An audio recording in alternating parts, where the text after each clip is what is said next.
All right, guys, we have this part of the cycles that is very, very important. Remember, the cycles actually it's a direct application of our gas laws. Remember, we talked about the gas laws from our N5. It is one of the direct applications, just like the issue of compressors, just like what you do when you're working with the compressors. It is a direct application. So as we're not going to talk about all this part, no, we are going to talk about the constant volume or the Otto cycle.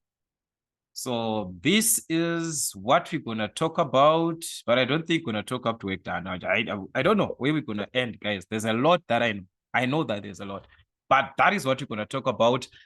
This constant volume, which is our Otto cycle. So it follows that on the constant volume Otto cycle or the Otto cycle in petrol or gas engines, the heat is taken in rapidly from the combustion of the fuel while there is an negligible movement of the piston at the top of the top dead center, which is TDC position. Similarly, the heat is rejected rapidly from the cylinder, all right, this and that on the bottom dead center, and so forth. So this is the ideal cycle corresponding to this arrangement is called what? The constant volume. So I want us to talk about this.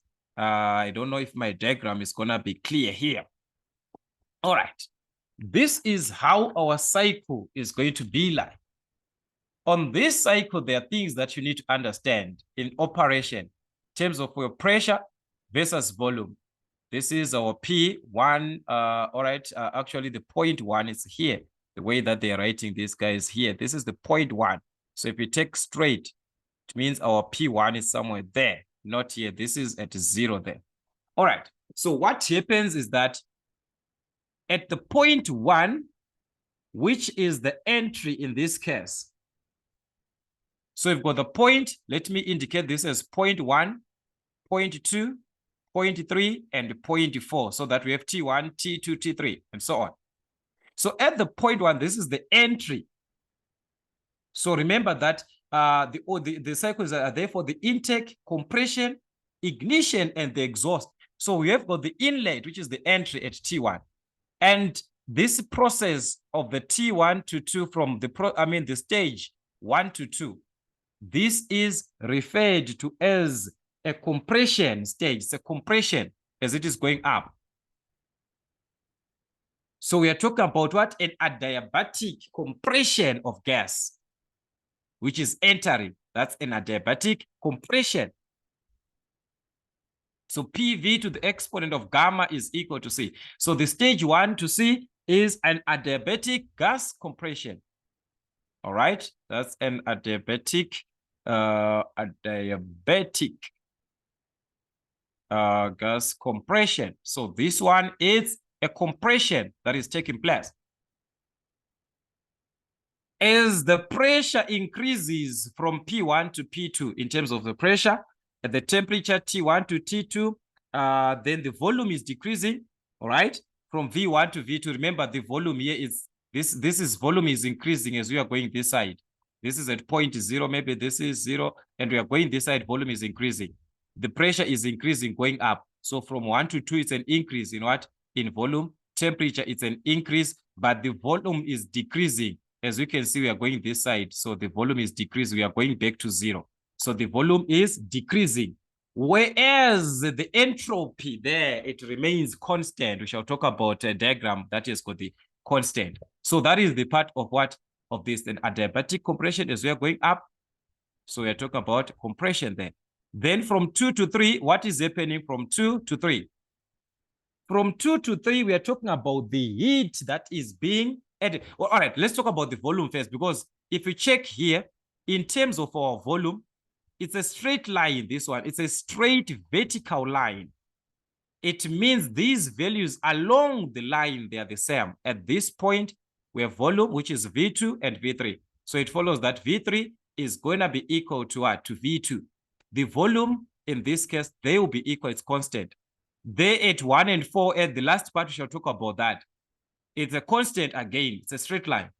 So we are on this stage 1 to 2. The volume is constant there. Same volume. Same volume. So the volume there is constant. But we are talking about the heat addition here. We are talking about the heat being added. It's going up. So heat added. So there we have got a constant volume heat addition.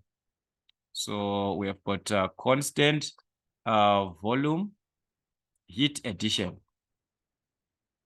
Heat addition. That's addition there. The heat is being what? Added. Constant volume heat addition. That is the stage 2 to 3.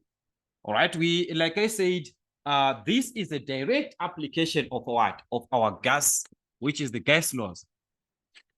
Direct application. And we talked about there the calculation of the heat. All right. With the constant volume, we know that the Q, which is the heat, is equivalent to the mass times the specific heat capacity at constant volume times the change in temperature. So the change in temperature is going to be T3 minus T2. So this change in temperature is going to be what? T3 minus T2 at this stage, 2 to 3. Because the temperature is increasing. Temperature is increasing. It's not constant. It's increasing. The volume is the one that is constant. Take note. All right. Then from 3 to 4, what is happening? From 3 to 4. 3 to 4.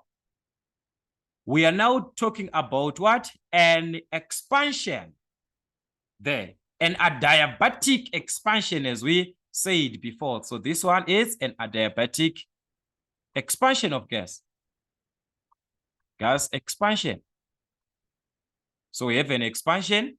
And there the pressure, as we can see, it is dropping from P3 to P4. The temperature is also dropping. All right. Then the volume is increasing because we're now going this side. The volume is increasing. It's fine. All right. Then stage 4 to 1, as we are going back, 4 to 1, the temperature is decreasing, as we can see, from T4 to T1. But it's a constant volume there. So we are talking about, if we're talking about the heat, this time the heat is being rejected. There, the heat was being added. Here, the heat is being what? Rejected. The heat here is being rejected. So we are talking about the constant volume heat rejection. That is the most important part. Constant volume heat rejection. All right, heat rejection. So like I said, the heat is being what? Is being rejected. But at constant volume, how we calculate the heat is not going to change our Q. Q is equal to the mass, the specific heat capacity at constant volume times the change in temperature. But this time, what is happening with our temperature? It is changing from T4 to T1. So it's going to be T1 minus T4. This is the change in what? In temperature. That's the change in temperature. So in this condition, as you can see, the temperature decreases and so forth. So meaning to say it's a heat rejection is going to be a negative answer in terms of the heat that you're going to have. In this one, it's going to be positive heat being added. So these are the most important things that you need to understand on this part. Yes, you can read as much to understand more, but in summary to this, you need to understand this information. And like I said, this is a direct application of our gas laws. So I want us to go through our information, read the information that we are given. Then you'll be able to answer as many questions as possible. All right, then we have got this part. All right, I think we shall talk about that. Or let us just go back to our diagram here. On this diagram, this one, yeah, I'm gonna talk about that. But let us just use a nicer space. Let us just find where there's space and talk about this, because there are some things that you need to know there. Before we answer these questions, we need some formulas. All right. It also follows that on our PV diagram, that is our pressure volume diagram, we are going to see that this is our PV diagram. Pressure versus volume. Pressure versus volume. So as we saw that the volume is constant at some condition. So you're just going to have straight line there and another straight line there. Then, okay, something like this, right? Just join like this. All right, remember this is a straight line. And I said we started 0.1, 0.2, 0.3, and 0.4. As I said, we are going up. It's a compression. This one, it's Q added, the heat added. All right, 3 to 4, we are talking about an expansion of an adiabatic. That's an expansion. Then from 4 to 3, we're talking about Q rejected. Q rejected. All right. So on this condition that the volumes, guys, this one is constant, V1 and V4, we say they are equal. V1 is equal to V4. At this point, it is V2, which is equal to V3. Then those pressures, P1, P2, P4, P3, and so on.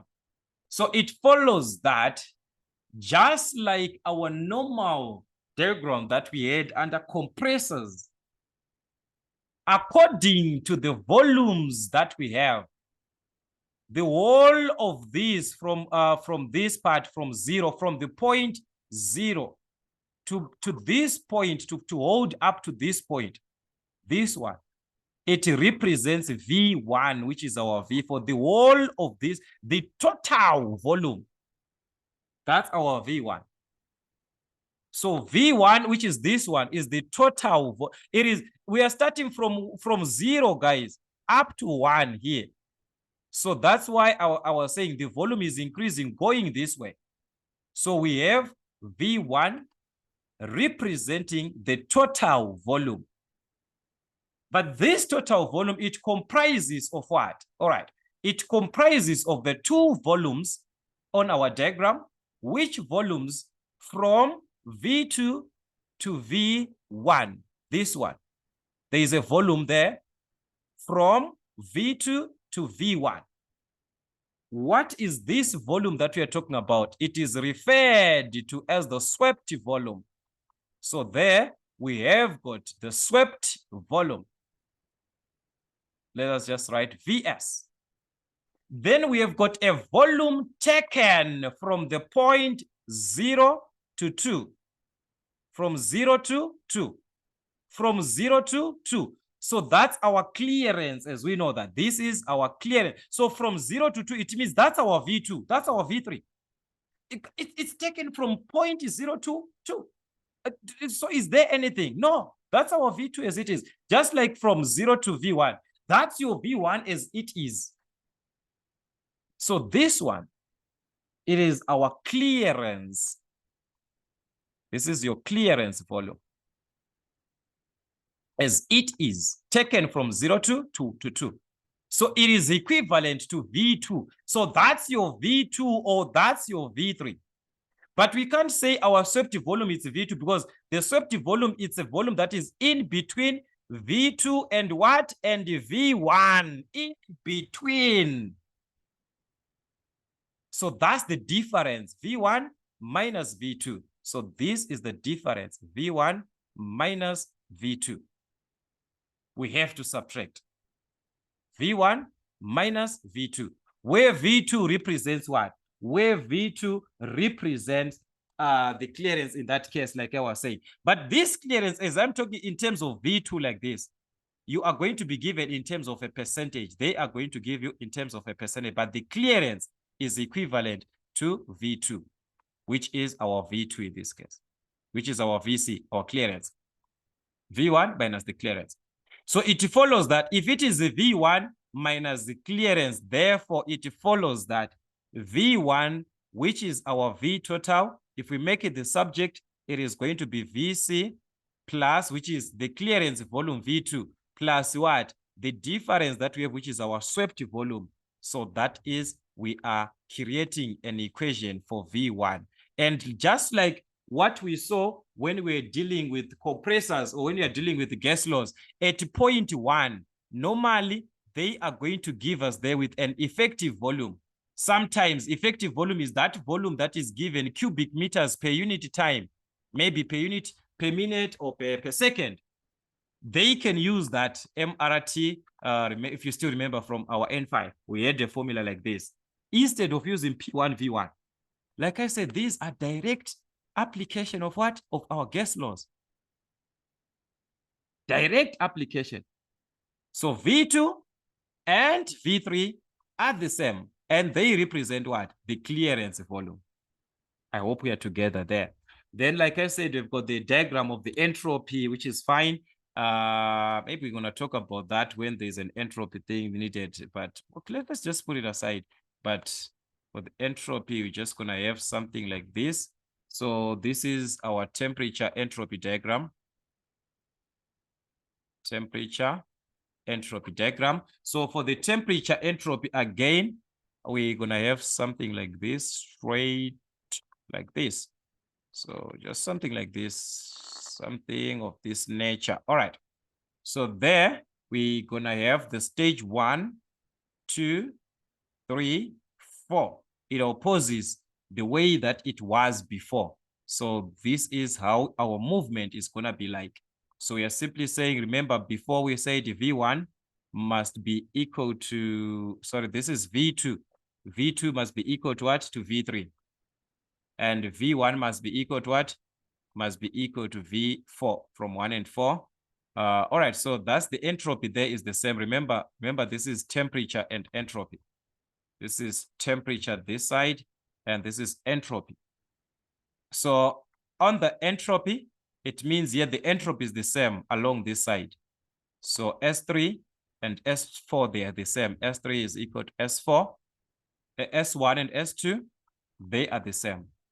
At point 0, you're starting. So there I'm going to explain when you're talking about calculations, but here on the PV diagram here, with that information that you know about your compressors of your gases, all that information, guys, all that, never use that information and leave it. No, it's still needed. So that is what we are going to see in our calculations. Like I said, we just have to be careful about this. Then also, we are going to expect questions on the calculations of the air standard efficiency. All right, so we talk about the air standard efficiency. So the air standard efficiency, just like other efficiencies, it can be taken as a what? As a percentage. All right. So from our formula sheet, we are also given this. So it's a formula that states that the air standard efficiency is equivalent to 1 minus 1 over R. So I'm going to explain this. 1 over R like this to the exponent of gamma minus 1. So this is gamma minus 1. You are given this formula also from your formula sheet. But this one, you are not given. You are supposed to know it.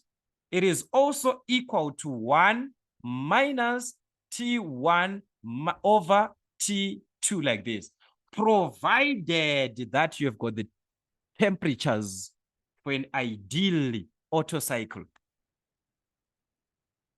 What is it that we are talking about? We are simply talking about the heat added minus the heat rejected if we are given that. So it is the heat added minus the heat rejected. Remember, I talked about these heats. Is it heats or this, guys? I don't know. It's heat over the heat added. I talked about this before. And also, where do we find this heat added, heat rejected from our diagram? So like I said, as a percentage, you multiply by what? By 100%. So as a percentage, multiply by what? Multiply by 100% if you want to convert it to a percentage. We're going to multiply by 100%. All right. These are gas laws. These are gas laws. All right.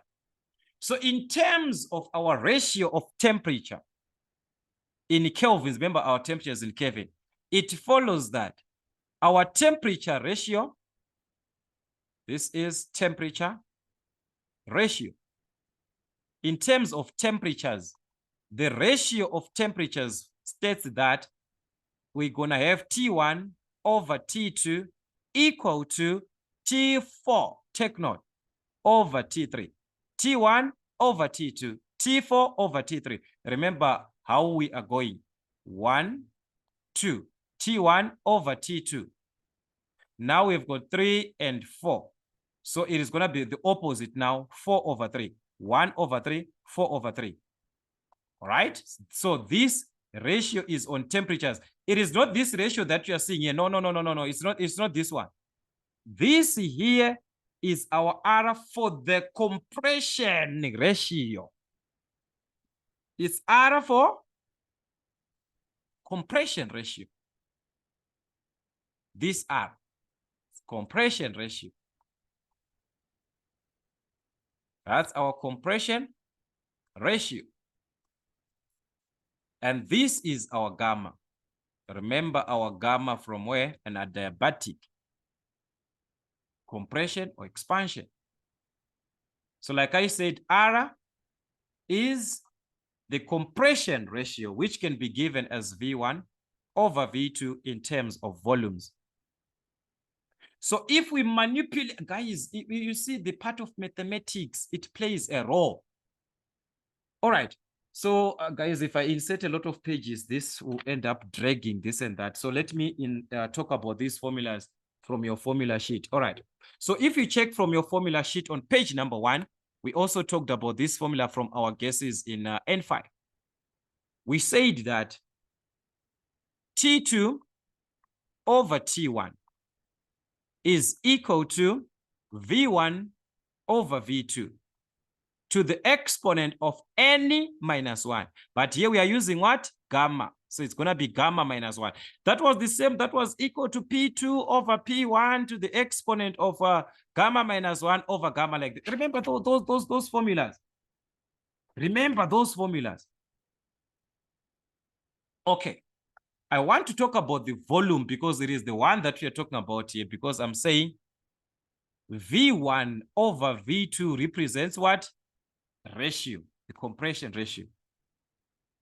So in your own sense, what does it mean? If this represents R, it means we can rewrite this formula as therefore T2 over T1 is equal to V1 over V2, which is what?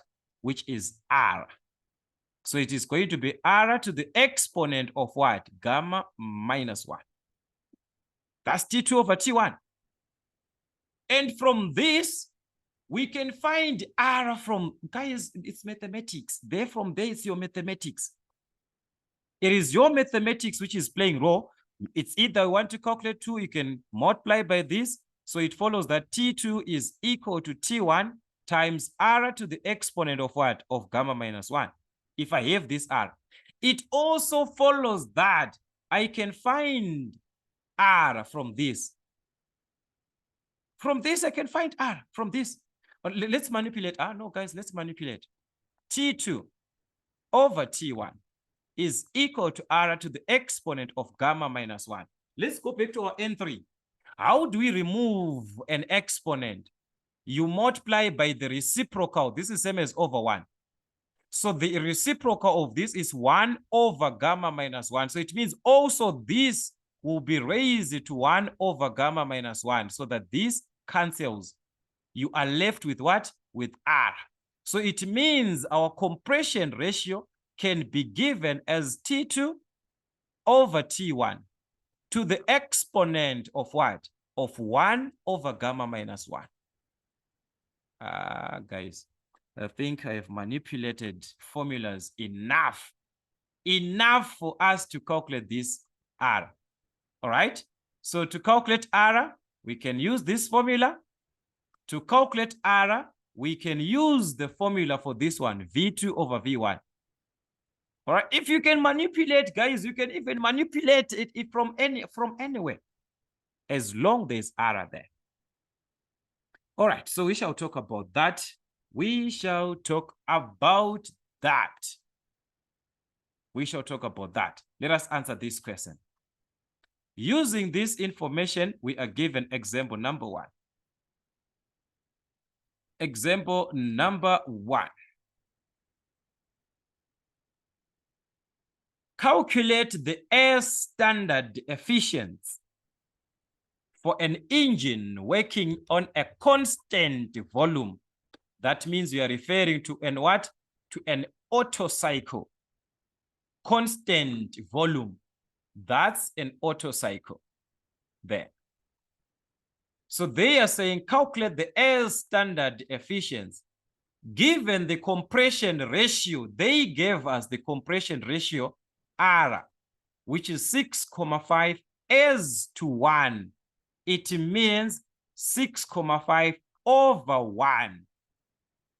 So it is the same as we just have what? 6,5.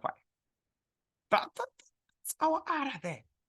That's our R, a ratio as to over 1 as a fraction. All right, no problem. And gamma for air is given as 1,4. Assume that gamma is equal to 1,4. What is going to be the air standard efficiency? Given gamma and R, we can use this formula for the air standard efficiency, which is the basic formula.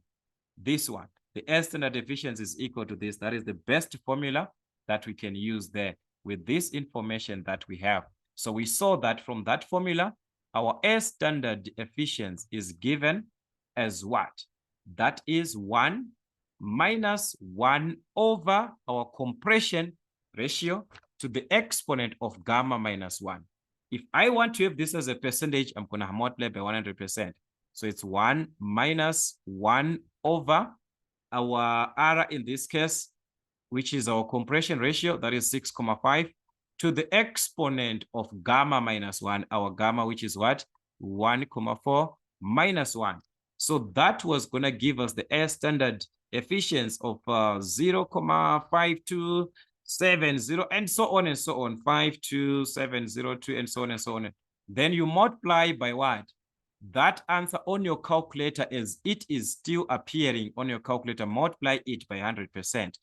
You are going to obtain 52.703. If you round off there to 3 decimal places, that will be a 3. So that is our air standard efficiency as a what? As a percentage. As a percentage. The air standard efficiency. So they can give us this from the information that you're given. It was a direct question as we saw. It was something that was just direct. Okay, let us move on. Given on example 2 that, and the air standard we are given there, the air standard efficiency of what? An Otto cycle, which is, you're talking about what? The constant volume cycle. Remember this, we are still on our Otto cycle. So they gave us the air standard efficiency there of 56,5, right? So sorry for that. This is 56,5%. The bore and the stroke of the engine are equal. The bore, which is the diameter, the stroke, which is the stroke length. Remember, these are we are talking about in an engine cylinder. So those swept volume, those are the ones that need the diameter. Remember, our swept volume does not change. Pi d squared over 4 times what? Times the stroke length, area times length. It does not change. Your stroke, your swept volume from N5, it's still swept volume. It does not change. That's why they are talking about this information. All right. Then the clearance is 9,84 cubic centimeters. The clearance volume. So we have got the clearance volume of 9,84 cubic centimeters.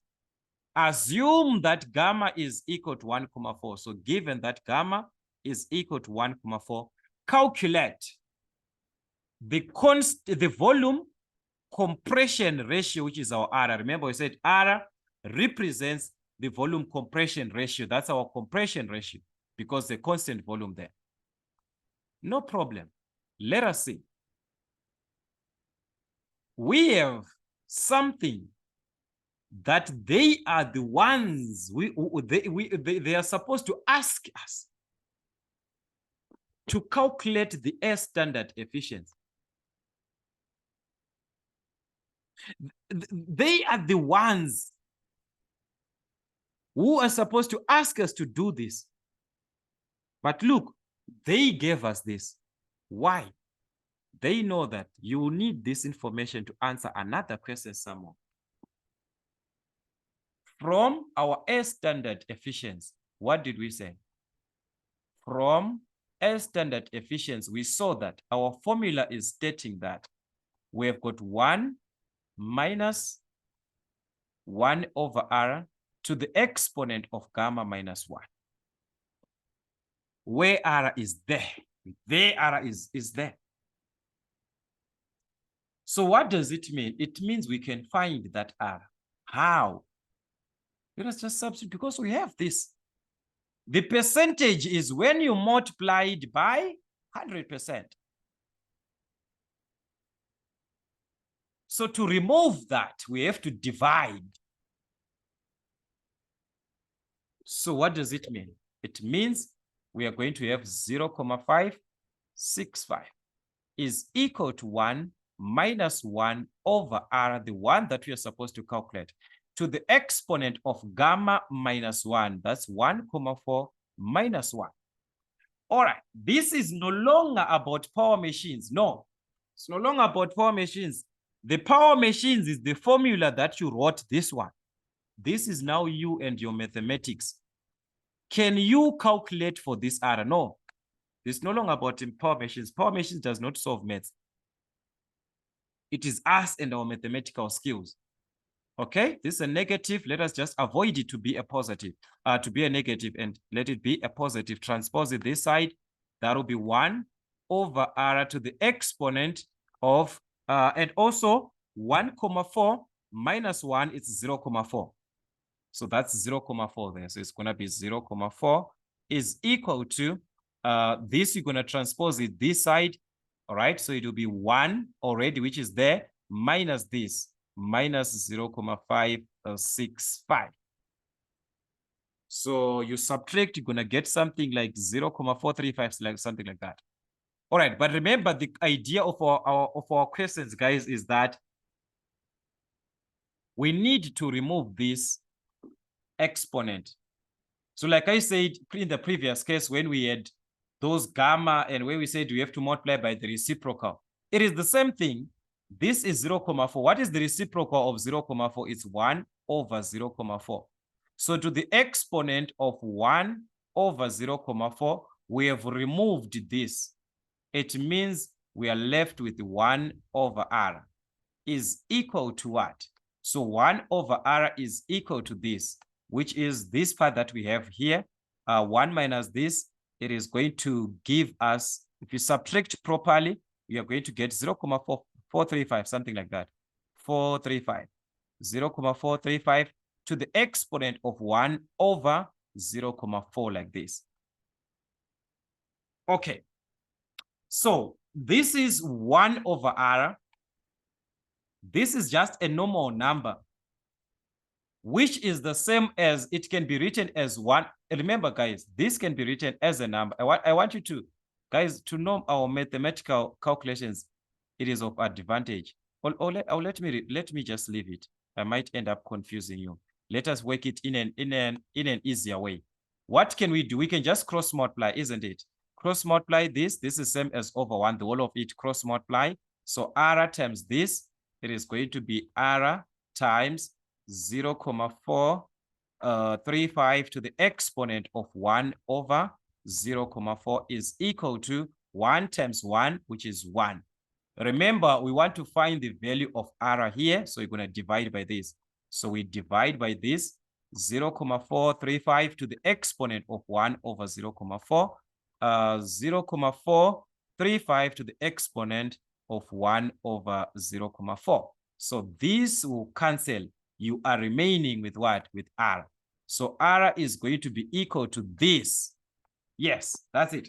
So that is going to give us something like 8,01266 and so on and so on. So to 3 decimal places is going to be 3. That will be our R there. Yes, we can write to the nearest whole number, which is fine. But R can also be a decimal. Remember, they can give you this R as a decimal. So why can't you write it as a decimal also? You can write it as a decimal. So it means our compression ratio in the normal sense. Remember our R, just like the previous case, it was a decimal, if you still remember.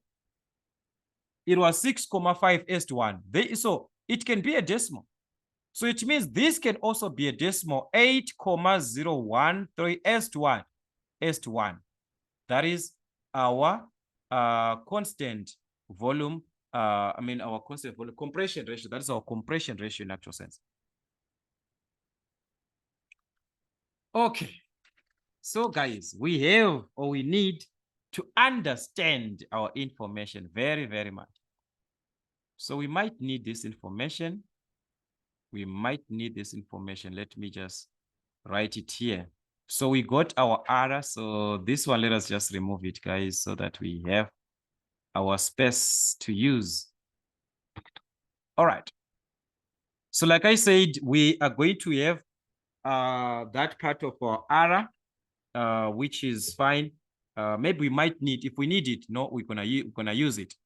But let's see the other questions. Question 2, calculate the swept volume of the engine in cubic centimeters. The swept volume. Remember, I talked about this from our PV diagram. So it's not going to change. So we had constant volume like this. It decreases like this. Constant volume again. Something of this nature. All right, remember, this is what we had previously, 1, 2, and so on, 3, 4, and so on, and so on. All right. So at this point, we have got our clearance volume, VC, swept volume, and V1, the total volume. All right. So in this case, we could have used our diagram, but it's not important because on this diagram, we do not have anything to relate. Is there anything to relate? We do not. All right, we are given the clearance. All right, so it's there. The clearance volume there is given as what? As 9,84. Remember, the clearance is this one, the part of what? The part of V2, here, where we have our V2. So it follows that in order for us to have this clearance, we use the ratio. So there, guys, I'm just going to round off my ratio to the nearest whole number. Remember, our R was 8,0313. Yeah, let's just approximate this to the nearest whole number so that it's going to work for us. It is going to work for us. This is, remember what I said about R. R represents what? The volume ratio. Represents the volume ratio. It means I explained that R is also equal to V1 over V2. That's why I need to write this in terms of a whole number so that it does not give us challenges in calculation. So if it is like that R is V1 is to V2, it means it's a V1 like this. I want you to see something. It's a V1 as 2 like this. V2, remember a fraction, it's a ratio. So when you write 8, it means 8 as to 1. So it means at point V2 here, the point is 1. At point V2, the volume is 1. The volume is 1 according to ratio. V1 it's 8. Remember, the volume is increasing going that side. So V1 it's 8 there. It's 8. But it's from the ratio. Not to say these are actual values. No, remember the ratio concept. Remember the ratio concept. So it means our Vs, which is the swept volume, it is the difference that we are going to take here in terms of what? Ratios, not volume. This is ratio that we are given.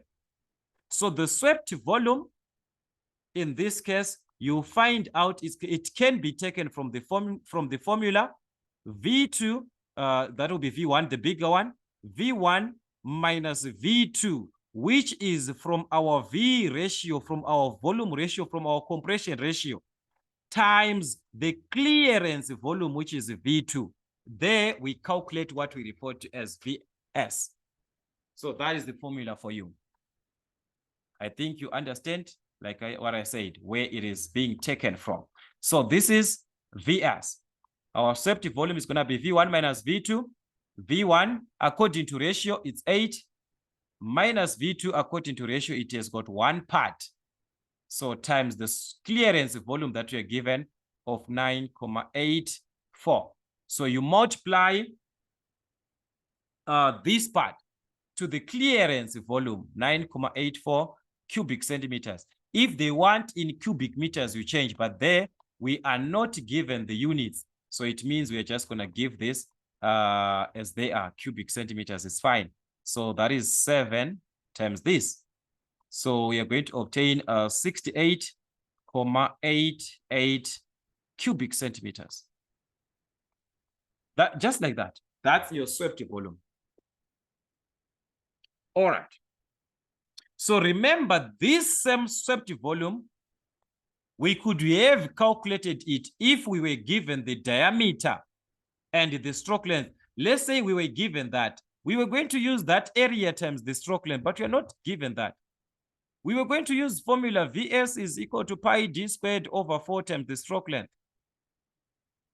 But because we are not given the diameter, we're just given a ratio that these two, they're the same.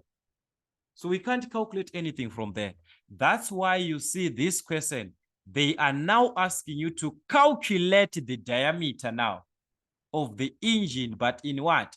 In millimeters. This was needed in cubic centimeters. So that's our answer is going to remain here in what?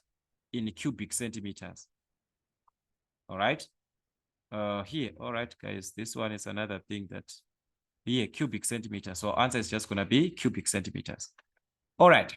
So it means now on this question that we are given, in order for us to calculate the diameter, the way that they want there in millimeters, we need to have a formula that consists of the diameter. And what is the formula? It is the swept volume. It is the swept volume. Remember that I said the swept volume is the area times the stroke length, pi d squared over 4 times the stroke length. But we are told that the diameter is equal to the length. What does it mean? It means in place of this, we can write as this pi d squared over 4 times d, because L and D are equal. L and D are equal. So if they are equal, therefore we can just write it like that. So that means we can even make D the sub. It's up to us, guys. And then we can substitute because we are given VS. So let us substitute and make this the subject. Let us, manipulate. So VS is going to be equal to pi. This is the same as over 1. So D squared and D, it is going to be D cubed over 4 times 1. So to remove this, pi over 4, I'm going to multiply by 4 over pi, or cross multiply, or I just multiply by pi over what? Pi over 4, or I cross multiply, then divide. So 4 and 4 cancels, pi and pi cancels. I'm left with what? D to the exponent of 3. So we are saying D to the exponent of 3 is equal to, so it's going to be pi times the swept volume over 4. So remember, how do you remove to the exponent of 3? It can be written as to the exponent of 1 over 3 or the cube root, both sides. So it means D is going to be the cube root. To remove this, it's going to be the cube root of this. That is the cube root of pi times Vs over 4. So there, if we use our swept volume in cubic centimeters, our diameter is going to be in centimeters. Then we can convert it to the given units, like they said, in what? In millimeters. So our diameter is going to be the cube root of 4 times the swept volume, 68,88 cubic centimeters over what? All right, this is pi, so this is pi here. Oh, let me just rewrite. Let me just rewrite this. So this is, like I said, the cube root of, that is pi times Vs, which is 68.88. Remember, that was 68.88 cubic centimeters over 4.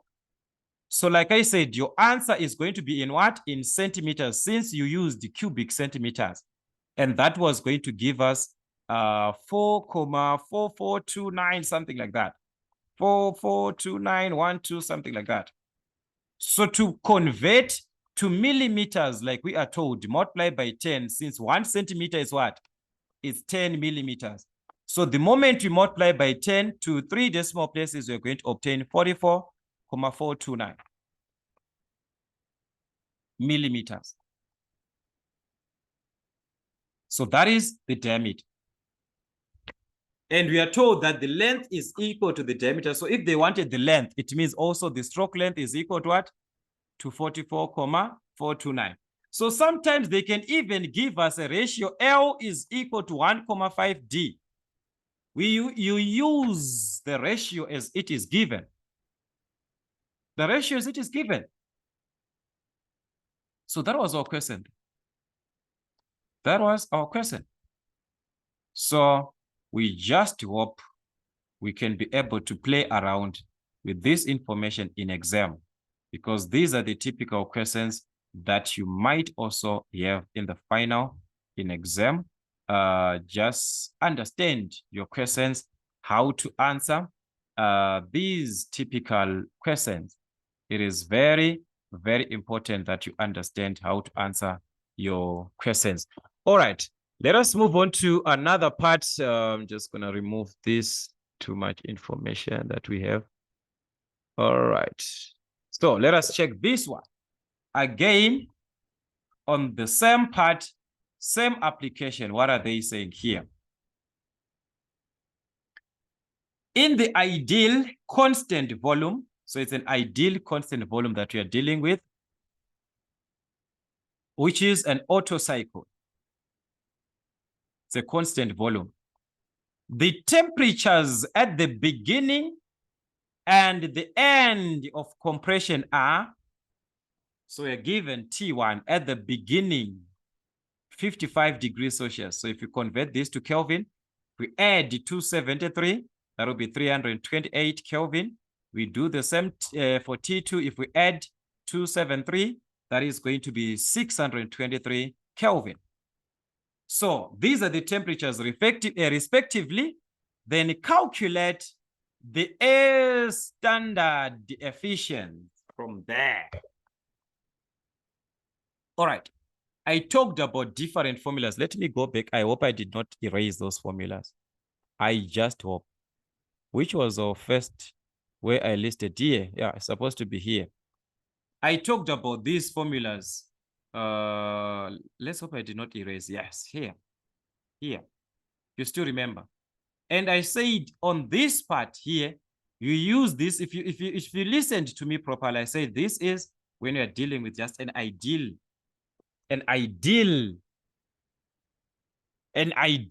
combination. An ideal combination. So that's an ideal constant volume. So we can use that formula to calculate what? Our air standard efficiency.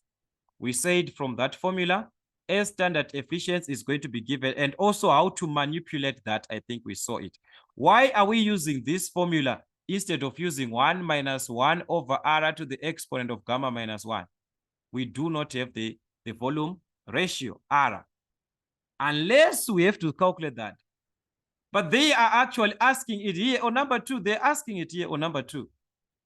They're actually asking this here.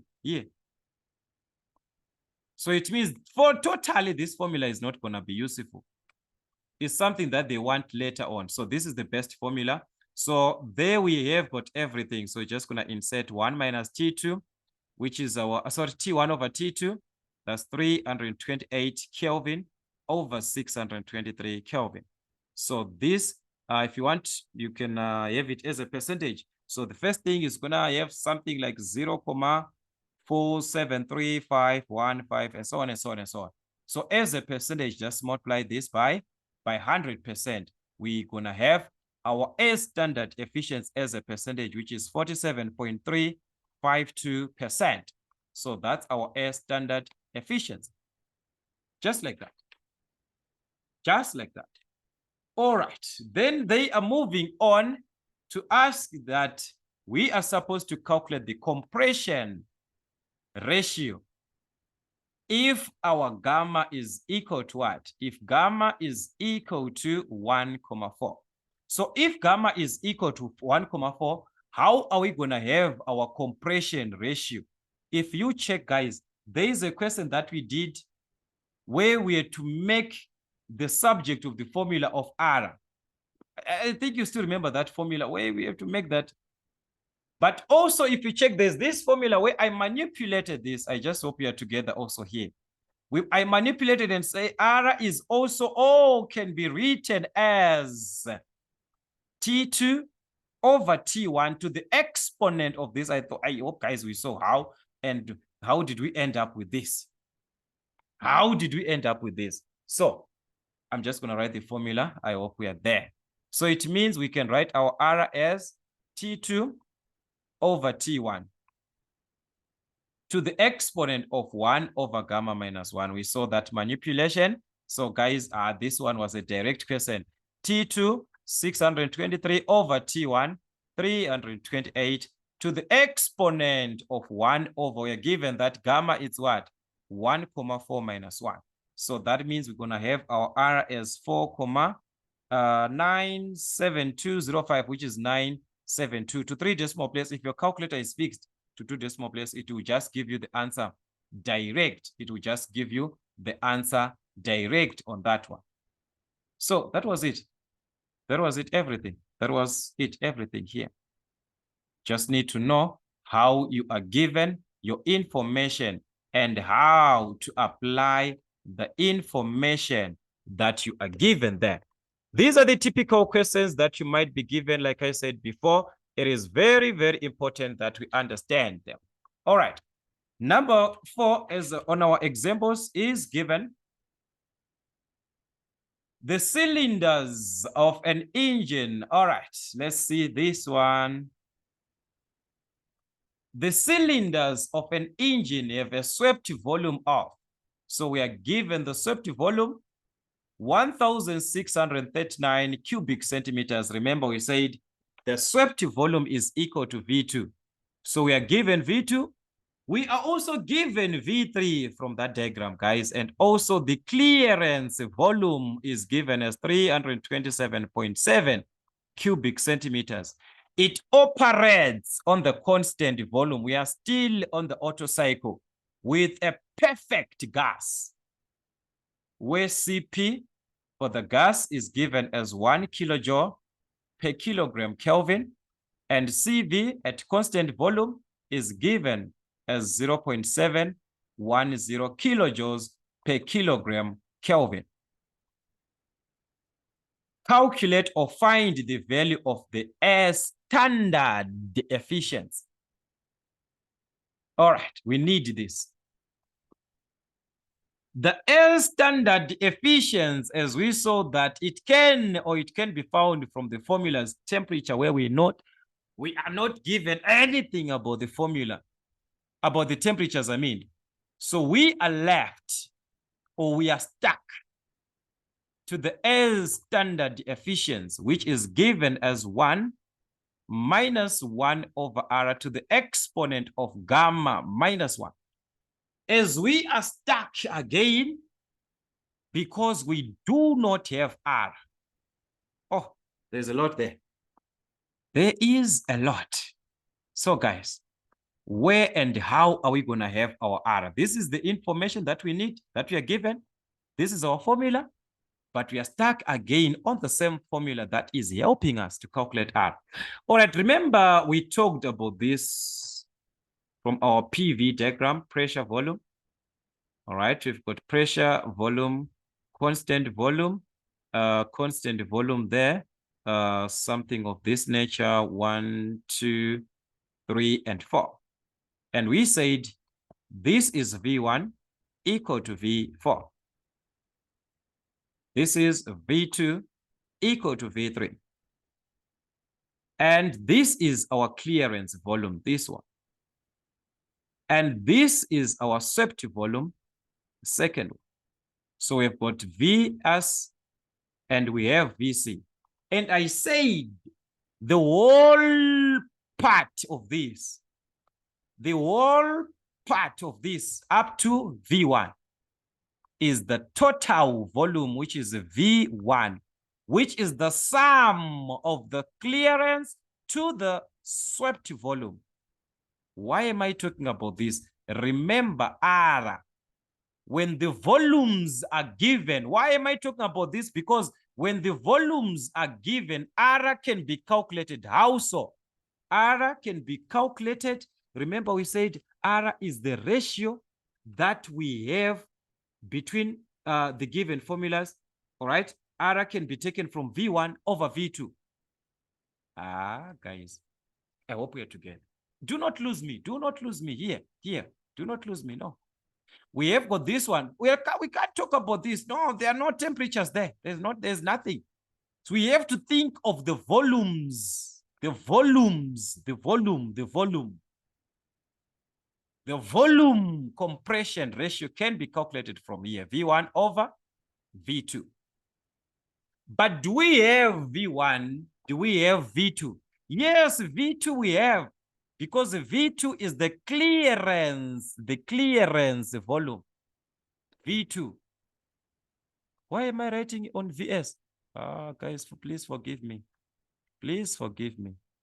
VS, is this me who just wrote it wrong or what? This is swept volume. Sorry for that. The swept volume is just swept. This clearance here is your V2, which is your V3. So it means we are given V2 here. We have it. We only do not have V1, which is missing us to calculate R. So can we correct that? VS is not V2. V2 is the clearance, like I mentioned before. So that's V1 is equal. We have these ones. So this question is an advantage, everything. Because we have VC, the clearance volume, 327.7 plus VS, the swept volume, 1,639. So that gives us V1, which was going to be something like this, 1,966.7 in cubic centimeters. Since these are in cubic centimeters, it is also going to be in what? In cubic centimeters. All right. Like I said, the V2 is there. Now we just calculated V1. So it means the R that is missing in this formula. Remember what is missing here to have the air standard efficiency is R. And we have the missing part. Because we have V1 and V2, so we have it. We can calculate our R there. R is equal to V1 over V2. So that's our compression ratio V1, 1,966.7 over V2. Our V2 as it is, which is the clearance volume, 327. This one, clearance, that's our V2, 327.7. So that's our perfect R. That's our perfect R that we're going to have. So it was going to be 6,0011012. So I'm just going to take it to the nearest whole number, guys, which is 6. So because, guys, yes, they can give us as a decimal. But as for us, let us just try to write as a whole number. Yes, we can write as a decimal. I'm not saying it's wrong. So it means our ratio, compression ratio is 6:1.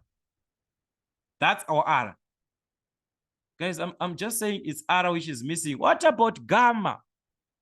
We do not have gamma again. Gamma is missing.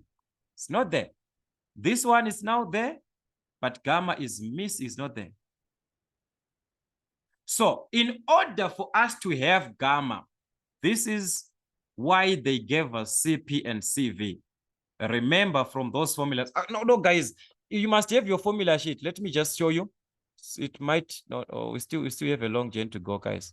Still have a long journey to go. Here, we still have those formulas. They are still useful. Those formulas for R, the gas constant, gamma is equal to CP over CV. They are still applicable. So we can calculate our gamma from CP over CV. CP over CV. All right, let's go back to our formulas. So we still have a long way to go. Let us go back to those formulas. All right, to our question. Okay, sorry for that here. So as we saw that, we can actually use or calculate gamma, that one that is missing there, as gamma is equal to CP over CV. That's why they gave us the CP and the CV there. It is because of that. So our CP is what? It's 1. Okay. CV 0.710, which is just this.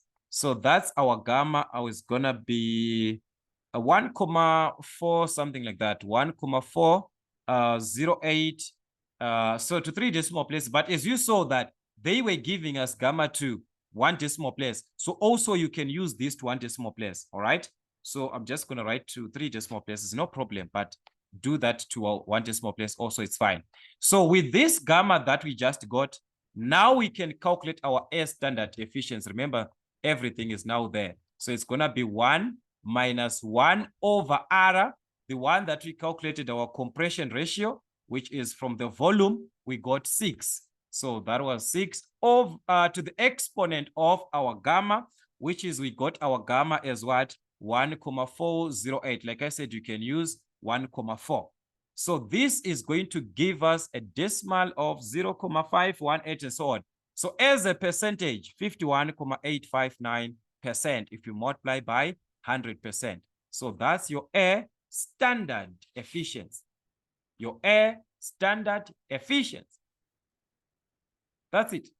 So you see that these questions, they need us to manipulate the formulas in favor of what you are given. All right, then another important question that I want us to check is this example here. So we are going to check what we are given on this part. There we are given, because some of the questions, what they do, what they actually do is that they involve some other formulas that we talked about from our internal combustion engines. Remember, we talked about our internal combustion engines. So some questions, they tend to be like that. So there we are given a 3-cylinder. That is, we are given the number of cylinders, which is a 3-cylinder 2-stroke petrol engine. So this is a 2-stroke petrol engine that we are given there, working on a constant volume, meaning to say we are working on an Otto cycle. So there we are given an Otto cycle, constant volume. Here's a swept volume of, so we have got the swept volume per cylinder. All right, so our swept volume, that's 333 cubic centimeters per cylinder, and a compression ratio of 7.5:1. I think now we know that this is same as R is equal to what? 7.5. These results were obtained from a 30-minute test. So the time frame is 30 minutes there. The time that was taken is 30 minutes. At a speed of per minute 4,500 revolutions per minute, which is revs per minute. The indicated mean effective pressure, like I said, we are now talking about the internal combustion engine there. So we are given the indicated mean effective pressure, which is given as what? 388 kilopascal. So we are given this as 388 kilopascal.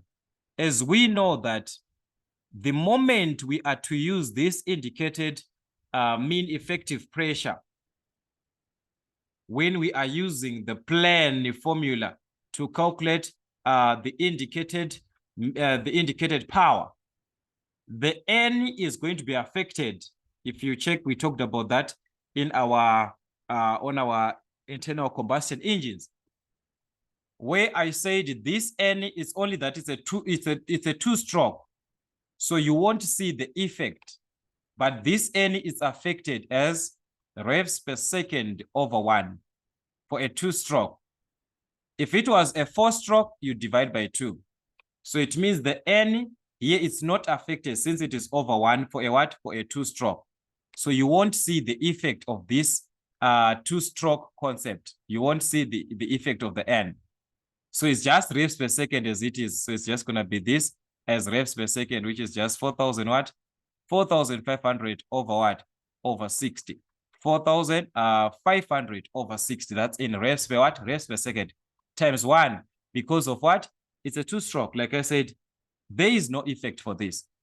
Okay, we shall see that in application or where it is to be used.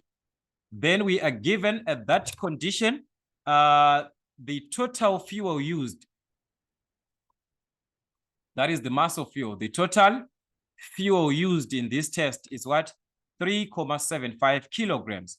So we've got the mass of fuel, but take note, we are given the time of 30 minutes. So meaning to say it is going to affect us at the end. So we are given 3,75 kilograms. In the time frame of 30 minutes, maybe we are going to need the mass of fuel per hour. We have to change per hour. We're going to change that later on. Then what else are we given? The brake torque at this speed, at the same speed of 4,500, the torque there is given as what? 54,000 Newton meter. So we are given the torque that is operating at the same speed. All right, which is 54 Newton meter. So we've got the torque there, which is fine. 54 Newton meter.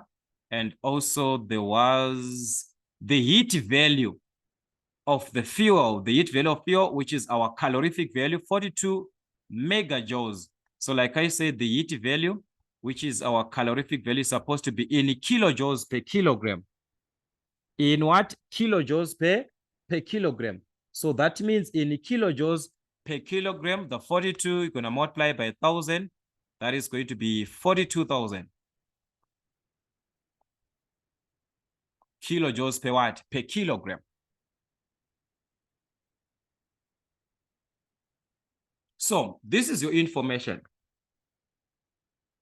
That's what you're given. Let's answer our questions. The first one, given that our gamma is 1,4, the question is to calculate the air standard efficiency. Remember, we have got the compression ratio and we are given gamma. So we can calculate our air standard efficiency. Remember, we talked about this formula. So this one is a direct question. That is number 1. So I say the air standard efficiency, it is given. If we are given the compression ratio and also given gamma, it is going to be 1 minus 1 over r to the exponent of gamma minus 1.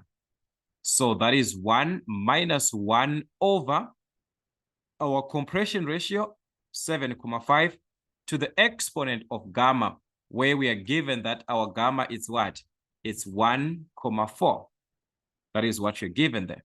So we are going to use 1,4. So that's 1,4 minus 1. So this is going to give us a decimal 0.553341 and something like that. But as a percentage, if you multiply by 100%, you are going to obtain 55,334%. That's as a percentage.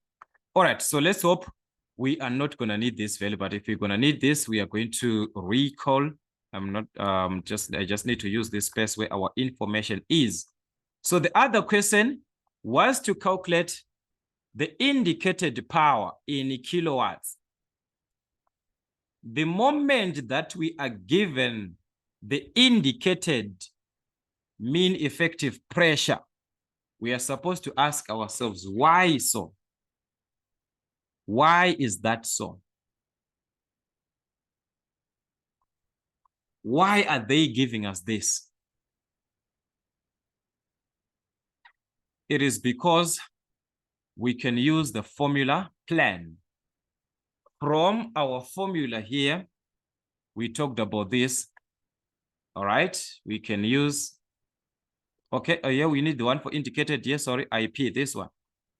Or we can use the plus. So, in this case, we are given that, let me write it down. This one is going to be very, very useful. There are some adjustments that we need here. The indicated power from the plan or the place formula, which is fine from whatever way that you want. This is our indicated mean pressure, effective pressure. All right. You are going to ask yourself to say, where is the stroke length? Where is the area? Okay. If you take what I said in the beginning, I said the swept volume can be given as the area times the stroke length, which is from our pi d squared over 4 times L. What were we calculating there? We were calculating the swept volume. We were calculating what? The swept volume. So it means whenever we see the area and the length combined, we are having the swept volume. So we have the length and area here. We are going to substitute this with the swept volume. But this length, the stroke length was in meters, remember, and our area was going to be in square meters. So it means the volume is supposed to be in cubic meters, not cubic centimeters. Not that. So remember that 1 cubic meter is equal to 1 million cubic centimeters. So it means to convert to cubic meters, from cubic centimeters, you multiply by the inverse to the exponent of -6. This will be in cubic centimeter, in cubic meters, to cubic meters from cubic centimeters.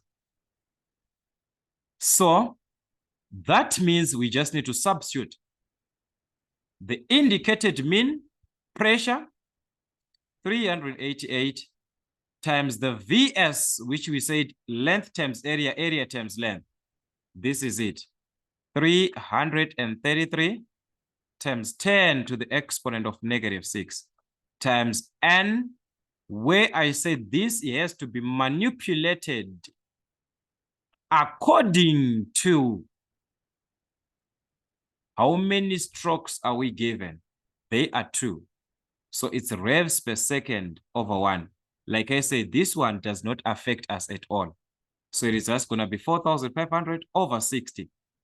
There is no effect over 1, guys, does not affect. So that will be 4,500 over 62 revs per second times the E, which is how many cylinders do we have? How many? They are 3. So that's we are going to multiply by what? By 3. This gives our answer as long we are using this formula with the indicated mean effective pressure in kilopascal. Our answer, I said before, that it is going to be in kilowatts. So it means automatically here, our answer is in kilowatt because we used the kilopascal. So that is our indicated power. 29,07123 decimal place, or 079, something like that. So it's going to be 071 kilowatts. So we have the indicated power. Just like that. So this is how they are going to give this information. Guys, be very, very, very, very, very careful. We need to combine topics also. To combine topics. This topic to another topic and so on. If you can be able to do that, to combine formulas from one to another, you'll be able to answer and obtain more than 80% of Power Machines N6. It's very, very possible. Very, very possible. With this information that we have, now you can have up to 80%. 80%. All right, no problem. Calculate the brake power in kilowatts, BP, which is our brake power, in kilowatts.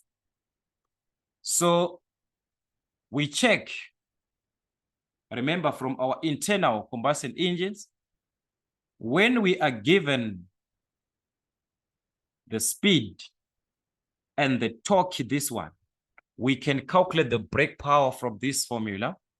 BP, our brake power, is 2 pi Tn over 60. So thus we can use that formula. So it's going to be 2 pi Tn over 60. And this gives our answer in watts. So to convert to kilowatts for this one, we have to multiply by 10 to the exponent of -3. So we have everything there. The torque is given, it's 54. The speed in revolutions per minute, this one you do not do anything. Just take as it is, over what? Over 60. This gives our answer in watts. But in order for us to have this answer in kilowatts, we have to multiply by 10 to the exponent of what? Of -3. Our answer automatically will be in what? Will be in kilowatts.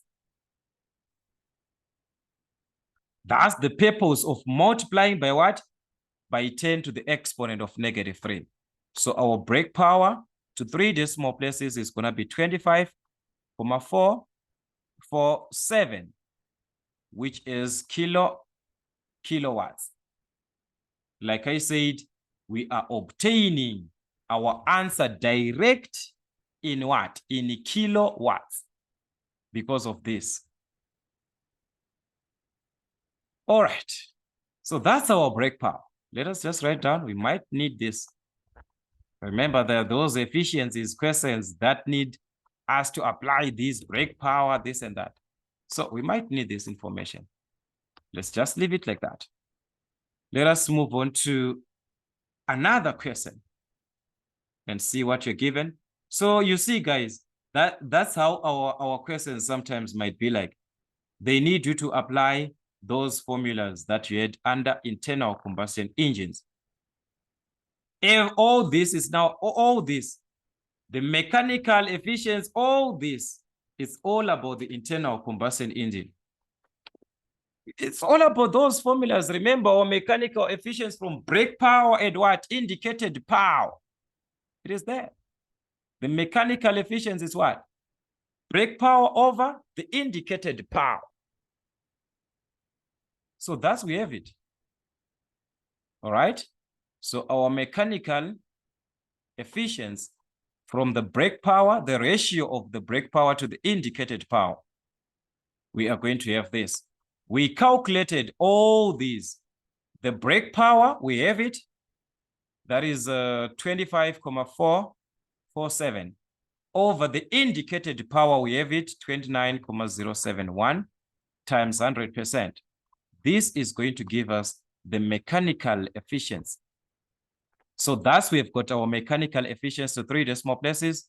That's 87,534%. That's it. Just like that. So you have to be very, very careful how you use this information. Maybe we might need this. We are going to recall our value. Just going to need this space to answer another question, which is the last question, to calculate the indicated thermal efficiency. The indicated thermal efficiency also, we talked about this from our internal combustion engine here. The indicated thermal efficiency is the indicated power, the mass over the mass of fuel times the calorific value. So that means we can be able to calculate this. So that's the indicated thermal efficiency. All right, so we've got the indicated thermal efficiency is equal to the indicated power is from the indicated thermal, indicated power. Break thermal efficiency, break power. But take note, it is the mass of fuel per second. Per second, that is the formula there. So this forces us to have this mass of fuel per unit second. It is given per minute time, 30 minutes. A minute is equivalent to how many seconds? 60 seconds. So it means we are going to have this. Remember, I said the indicated power. If you are calculating for the brake power, this will be the brake. These will, or must be in kilowatts, which is the kilojoule per second, representing the what? The kilowatt. The calorific value in kilojoule per kilogram. So we already have our indicated power in kilowatts. We already have this in kilowatts. So that's 29.071 over the mass of fuel per second. We are given the mass in 30 minutes. So that means we are going to have the mass of 3.75 over 30 minutes to seconds. As a minute, it has got 60 seconds. So you have to multiply by 60 to convert to kilograms per second times the calorific value in kilojoules per kilogram. So that is 42,000. Just like that. Just like that. So we are going to have this as a percentage. So remember that the mass of fuel per second times the calorific value represents the fuel power. It is the fuel power. So you can write it as fuel power there. So to 3 decimal place, we're going to have 0.224%. That's our indicated thermal efficiency. The indicated thermal efficiency. So you must be careful how your questions are given. You must be very, very careful. All right, where is the other part? Because I'm seeing that on my preparation here, I did other questions. I think they're on the next page. Why is that I'm not having that? Maybe I just misplaced it. No problem, I'm gonna check that, but I think there were some other questions there. But this is how our questions might be given. So like I said, the application of our Otto cycle is going back. The use of our gas laws is supposed to be there. Everything that we talked about is supposed to be there. All these. The internal combustion engines formulas also, they are supposed to be known. You're supposed to know your formulas, how to calculate the brake power, the indicated power, the efficiencies, all these, you're supposed to know this. Once you can do that, you are able to answer any question. So we shall have questions more on this part of the Otto cycle, working with the work done in our next classes that, that we shall talk about. And I think from there, talking about other cycles and other questions or other topics But for now, that's it from Mason African Motives till we meet again.